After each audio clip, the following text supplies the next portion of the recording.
नमस्कार समस्त को। आज शुक्रवार रे मु ओदाल खाइबारे आनी उषुना भात ता सहित तेंदुल डाली रे मु खट्टा मिठा देकी बनई से मु टमाटो पकईनी केवल रसुण पकईकी छुंक दे देइची। ता सहित आनी कदली कलरा भेंडी आलू भजा सब प्रकार मिसेकी गोटे भजा आलू जह्नी आम बाड़ी जह्नी गोटे पाग करिची।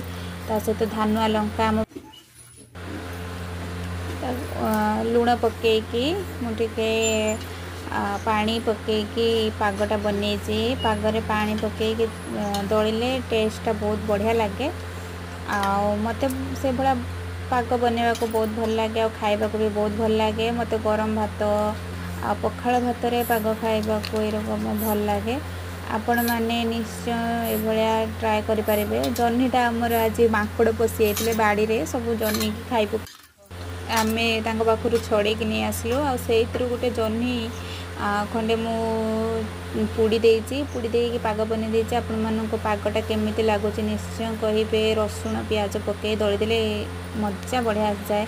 ता सहित आज डाली बनी डालीटा तार पानिया होता पानिया हो कि बलिया हो निजे खाइबा कथा कौन करवा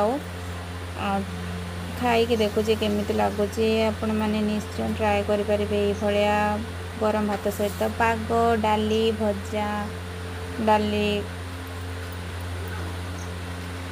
धन्यवाद समस्त को मो वीडियो देखि टिके प्लीज समस्ते मो वीडियो को लाइक कर देबे चैनल को टिके सब्सक्राइब कर देबे। थैंक यू समस्त को बहुत धन्यवाद मो वीडियो देखि रोची। जय जगन्नाथ।